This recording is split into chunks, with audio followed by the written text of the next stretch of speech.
So I was basically thinking about what to talk about here. I have growth strategies for startups as the title, and then I basically just stole a line from the theme, saying that the world is changing. I think the world is changing. You know what Srini was talking about in 20 years before. In a way, we were just joking about it in the startup center that the whole IT industry, in a way, was a mix of both planning and as well as a fluke. Because if not for the Y2K bug, I don't even really know if a lot of work would have basically moved on to the developing countries, right? So I think we were basically given a great opportunity to get on the world stage. And what the services companies have actually done to the Indian IT space is phenomenal, right? I am going to talk about product companies, but I don't think it means that service companies are actually bad. I think service companies laid the foundation for saying that we too can actually build global products, right? We can actually stand in the world arena. We can do a lot of things like that, right? But the logical progression, as Srini rightly pointed out, was that we need to move forward from there, right? And that doesn't seem to be happening in a logical way. But I'm going to explain to you. I'm hoping that my slides will actually shock you out of your comfort zone a little bit, because this is the world that I'm seeing, okay?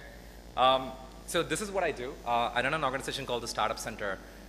We essentially work with technology companies, mostly leveraging software. So we don't really care whether you're in the healthcare. If you're building software for healthcare, we're happy to work with you. We don't really work with B2C, because building a Twitter or a Facebook out of India, I think is very, very hard. I think it's easier to just sit out of the valley and basically get a company like that funded. Nobody's really going to sit here in India and say that, hey, I have a company like Twitter, it's still not making money, but I'm okay, I will carry on with it. That doesn't really happen in India, right? But there is phenomenal opportunities in the kind of businesses that you can build. I want to share a little bit of the companies that we actually see, right? A backdrop, who are you to basically talk about all these things? I started my first company when I was 16, grew up in the Middle East. I did my software engineering in Canada. I built 2 companies there. Last one sold to Nokia for 3-digit numbers, and I'm pretty much in my retirement right now. But too young to retire, so I'm going to do what I'm doing right now. 6 years I was heading the incubation center in IIT Madras. And while I was doing that, I built a platform called Proto.in, which actually showcased the interesting startups that were coming across India. Why did we build that? Because even when I was speaking to IIT students, they would ask, hey, after I graduate, what should I do? And I would tell them that, hey, I think you should go work for a product company. And they would say, I know about Infosys, I know about all these other companies, but where are the product companies in India? So we basically said, hey, we keep bumping across all these product companies. Let's put them on a stage and showcase them so that people start noticing them. I remember in the first slide, almost like 9 years ago, this was early 2004. I remember in some of our slides, we actually had to explain to sponsors what a startup was. And the definition was very simple. We decided that instead of explaining to them in very verbose words, we said that companies don't fall down from the sky as million-dollar companies. They start somewhere, and they're called startups. And we had to explain the whole case as to why you had to build this ecosystem, because it's simply not going to come out of thin air, right? So what are we seeing happen, right? So this is what we do today. We are 18 months old. We reach about 16,000 entrepreneurs today. In the last 1 year, we worked with about 400 entrepreneurs, 26 companies that we have helped personally, and got involved and funded and all those things. Comes to 26, 1 year. This is my worldview most of the time. I'm working with entrepreneurs who are basically sitting and basically building stuff like that, right? Lots of beanbags. If you think this is a picture out of Silicon Valley, it's not. It's out of Delhi last week, right? The world is changing very, very fast, right? So people ask us this question all the time. People keep writing blogs saying that where is our Microsoft, where is our Google, where is our Apples, where is India's Steve Jobs, right? They're there. So this is a slide that I just took there. I have the source at the bottom. That's a garage, and on your right-hand side, you basically see the Dell guys, the Apple guys, and the Microsoft guys, right, sitting there, HP guys sitting there. And all of this, the status that everybody says that in the US, people build companies out of garages, right? Half the time I basically ask, we don't even have another extra bedroom. Who has garages in India, right? Nobody has garages. So the Indian version of a garage is essentially this, right? This is India's garage. It's going to happen in meets like this. It's going to happen people building a lot of products together, because fundamentally people don't even know how to build a product, right? So we have to teach them from that basics. That's where my 400 odd number, 16,000 entrepreneurs comes in, right? So we don't have garages, but we do have startups. This is a picture right out of the startup center. This is where we work. We don't have fancy offices. I was sitting in the meeting today and I was hearing million square feet and all. We work out 2,500 square feet and we touch 16,000 entrepreneurs, right? You don't need a million square feet space to basically build product companies. You just need 2,500 square feet, right? So that's a typical weekend in the startup center. People come together. Basically, there are various events that happen. We are essentially trying to learn how to build products in India, right? They basically discuss ideas. They basically disperse into groups. Just keep an eye on this guy, okay? So that guy who's basically sitting there, his name is Vivek. He's 24 years old. He graduated from college, worked for Amazon for exactly 8 months because I had to hold him to that job. Because he joined that company and he came back later saying that, I hate my job, I want to start my company right now. I told him, do you have money in the bank? He said, no. I said, stay in the job for 8 months so that you don't have to ask anybody for money, right? So he held on to the job for 8 months till he had 5 lakhs in the bank so that he can quit, right? That's all he did.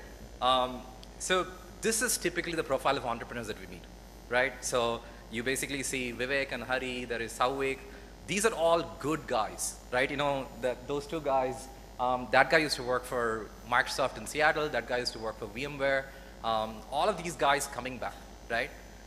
We need to create opportunities for these guys, otherwise they're going to go back, right? And whatever happened 20, 30 years ago, you know, people saying that people are graduating from IITs and leaving the country, that's going to start happening. This time we're not going to lose tech people, we're going to lose entrepreneurs. That's 20 years going behind, right? Sri Krishna, he's from Stanford. All of these guys are very well educated guys, right? Like what Kranti was saying. If he didn't get that 15 lakhs check, I don't think we'll see him here today, right? So timely help makes a huge difference, right? So that is Vivek. He's sitting in TC Disrupt. He did the keynote talk this week. 18 months later, that same guy was sitting there. So today he runs a company called Interview Street, which is powering all the recruitment for Facebook, Google, Airbnb, and all the billion-dollar companies in the Valley. They're valued at $14 million. They raised a $3 million check from Vinod Khosla, right? They have a pending offer of $200 million acquisition from LinkedIn that they rejected. 18 months old.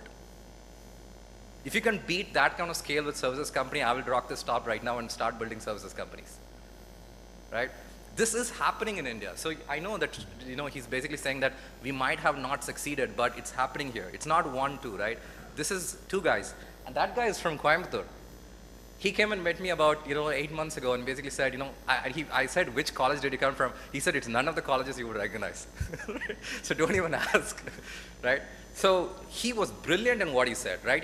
Did he have an idea? He had an idea which was very, very vague. But I could see that this guy had a lot of thought process behind him, right? While he was in college here, in a no-name college, so to speak, he actually managed to get a paper written into IEEE and went to Milan and basically presented that paper and came back also, right? That showed me that this one single guy is resourceful, right? And I said, you know what, let's see what we can bet on this guy. If you had met him at that time, he probably was like, he could speak more Tamil than less English, right? But most of the time, our entrepreneurs are just lacking in confidence. The minute we basically started putting them around people and stuff like that, he basically started picking up, right? So they partnered up both, and they're part of 500 startups now. TechCrunch just wrote an article yesterday saying that they're one of the 10 hot startups coming out of 500 startups. Coimbatore boy, right? This is another 3 guys that we are actually incubating. Mangalore guys, they came back and basically said, we built a company. So they decided that they want to start a company, right? That was absolutely sure on their mind. They're saying that I want to start a company. So they decided that none of the 3 guys know how to code. This is the sad part of our education system. They all graduated from computer science. They couldn't write a single line of code. But somehow they figured out that if they had to build a tech company, one of them has to sell, one of them has to code, one of them has to know how to design the product, right? They got their priorities really right. And they said that we're going to each learn one of these skills, right? So they designated each one. You're the designer, you're the coder, you're the business guy. And each one of them started buying books for each one of these and started, reading up and buying, building that skill set, right? So 6 months later, after they did all these things, they got bored and said, how do we know that we have this skill set? So they said, let's see if we can go to a couple of people, get them as clients and make them pay for this, right? So they got 3 clients, they basically got them to pay up 3 lakhs. They said, you know what, I think we have a monetizable skill. Now let's go build that startup, right? That's when they came to us. They've been with us for the last 7-8 months now. They're building a product called Eventifier, which basically, so what happens, so, especially he's talking about social media, but this is not an event which is actually going crazy on Twitter and things like that. But most of the time when people are building social media, let's say that, a very, very well-known event is going on, and you can see that the Twitter feed would be like running crazy with, all the nitbits about, hey, so-and-so said this, so-and-so said this, so-and-so said this, right? 2 days later, if you try to find any of them, you'll not find them anywhere, right? So what these guys build is a very simple app which basically collects all the conversations and puts them archives them in a place so that the event manager can go back, next year when he's going to the sponsor saying that, hey, by the way, we are doing the last event that we did last year, except that 14,000 people are talking about it. It's a big event, right? So sponsor us. 300 clients they have, right? They just raised a small round of funding. So I'm especially saying that Silicon Valley is here, except that it's in a very different form than what we recognize, right? And everybody is missing it. So we're not looking at one city which is Silicon Valley, right? These are all from different places.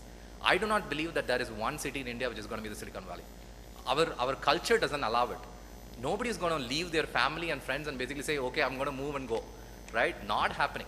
The advantage of being in India is the fact that, companies don't die in India so easily.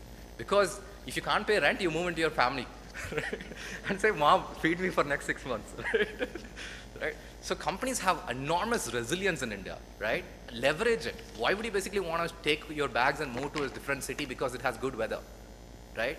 I see companies sitting in Bangalore and struggling, and their average burn rate is so high because the city is so expensive. I don't think you need to move anywhere. Just be in wherever you are. Just get the right amount of help. I'm not even saying come to the startup center. Come be where you are that you can make your dollar go faster or your rupee go faster, right? If you have to move to a different city and find a chartered accountant and all those things who understands you, it's a big headache. In India, I don't think there is one Silicon Valley. It's going to be a multi-cities thing in India, right? So I have to still give you some, perspective, right? Skype was a 200 people core team. $4 billion they were sold for, right? Instagram, I don't even know if Instagram was a worthwhile sale, so I'm not even going to talk much about it, but it's $8 billion sale, right? Nokia's core team is still 200 people in the software side. Manufacturing and all those units that they have, I'm not going to talk about it, but the core team is still 200 people. I don't believe that you should build manufacturing capability on your own. Just give it to China. They do a much better job at it. But that core team can be built in 200 people, right? Do not think about growing your revenues in terms of adding hires. It's simply not scalable. How can you basically say that, no, hey, one person is $40 an hour, let's keep hiring people. Where are the engineers, right? There aren't. These guys are building it at much, much smaller space, right? So think bigger. Whatever you're thinking, the reason why I'm basically going through the slides rather than talking about growth strategies is that I can tell you like a zillion things about how to build a startup, but if you're not fundamentally thinking different, if you're not fundamentally thinking for every person that is in my team, they should be worth about $20 million, nothing is going to change. Right? Today you can leverage it. Most of these companies, they do have a team. Initially they were sitting in India. They cracked the pricing model in India. So when I was talking about Vivek, right? They were the second highest valued company in Y Combinator for a very simple reason. They were the only company from India which actually had revenue. They were actually the only company in the batch which had revenue, right? For them, that was a big deal. They're like, holy cow, we have a startup which is actually making revenue, right? They were paying peanuts in India. We had a few clients in India. They were all paying like $100, $200 and all. But having paid customers is a huge deal. They just went to the US and whatever multiple they were putting, they multiplied it by 20. And customers are still gladly paying them, right? They make $1 million in revenue now, right? So I think it's time to stop and think how you're fundamentally doing things. If you really have to do, see, if you're really Coimbatore is trying to, don't try to catch up to Chennai. Don't try to catch up to Bangalore. Don't try to catch up to Silicon Valley, right? The beautiful thing that happened in India was that we didn't try to catch up to landline. We just said, you know what, just forget it and let's go to mobile, right? So when a city is emerging, you basically have that one chance that I don't have to follow that person. Because by the time you reach where that person was, that guy would have moved 3 steps further, right? You can fundamentally think differently. So if you guys are thinking about product, think about, thinking about building a company, think in terms of products, think in terms of, what's happening in SaaS, how are people building companies, think differently. That's what I would say. All right.